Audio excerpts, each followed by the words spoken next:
Okay, ನೀವು ಹೊರಗೆ ಬಂದಾಗ ರಾಶಿಕಾ ಮತ್ತೆ ರಕ್ಷಿತಾ ತುಂಬಾ ಅಳ್ತಾ ಇರ್ತಾರೆ. ಓಕೆ ಮನೆಯಲ್ಲಿ ಬಹುಶಃ ನಿಮ್ಮನ್ನ ತುಂಬಾ ಮಿಸ್ ಮಾಡ್ಕೊಂಡಿದ್ದು ಅವರಿಬ್ರೆ ಅನ್ಸತ್ತೆ.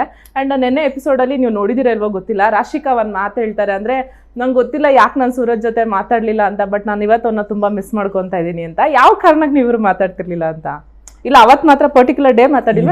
ಅದು ಏನಾಯ್ತು ಅಂದ್ರೆ ಅದು ಪಾಸ್ ಪ್ಲೇ ಥಿಂಗ್ ಆಗ್ತಾ ಇತ್ತು.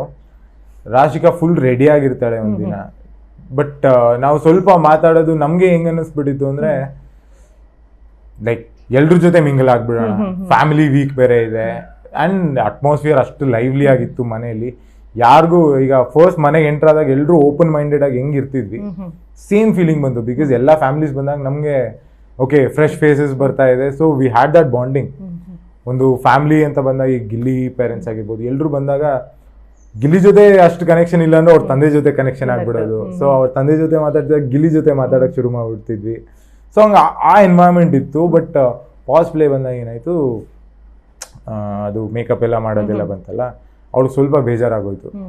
ಬಿಕಾಸ್ ಅವಳು ಹೇಳ್ತಾ ಇದ್ಲು ಬೇಡ ಬೇಡ ಬೇಡ ಬೇಡ ಅಂತ. ಬಟ್ ನಾನು ಹೋಗ್ಬಿಟ್ಟು ಸ್ವಲ್ಪ ಓವರ್ ಆಗೇ ಮಾಡ್ಬಿಟ್ಟೆ ಅವಳಿಗೆ. ಅಂಡ್ ರಘು ಸರ್ ಮಾಡುವಾಗ್ಲೂ ನಾನೋಗಿ ರಘು ಸರ್ಗೆ ಏನ್ ಸರ್ ಮಾಡಿದೀರಾ, ಏನಿದು ನಿಮ್ಮ ಕಲೆ ಇನ್ನೂ ತೋರಿಸ್ಬೇಕು ನೀವು ಅಂದ್ಬಿಟ್ಟು ಜಾಸ್ತಿ ಮಾಡಿಸ್ಬಿಟ್ಟೆ. ಅಲ್ಲಿ ಸ್ವಲ್ಪ ಫ್ರಿಕ್ಷನ್ ಕ್ರಿಯೇಟ್ ಆಗೋಯ್ತು ನನ್ಗೂ ರಾಶಿಗೂ.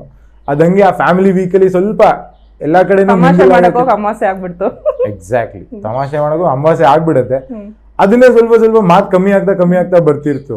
ಬಟ್ ನಮ್ಗೆ ಗೊತ್ತಿತ್ತು ಯಾಕೆ ಏನು ಸೀರಿಯಸ್ ಇಲ್ಲ ಆ ವಿಷಯಕ್ಕೆ. ಬಟ್ ಎಲಿಮಿನೇಟ್ ಆಗ್ತೀನಿ ಅಂತ ನನಗೆ ಗೊತ್ತಿತ್ತು, ಅದೇ ಮೇಂಟೈನ್ ಆಗ್ತಿತ್ತು. ಅದು ಪ್ರೀವಿಯಸ್ ನೈಟು ನಾವು ಮಾತಾಡ್ತೀವಿ, ನಾವು ಹೇಳ್ತೀವಿ, ಆ ವಿಷಯಕ್ಕೆಲ್ಲ ಕೋಪ ಮಾಡ್ಕೊಳ್ಳೋ ನೆಸೆಸಿಟಿ ಇಲ್ಲ.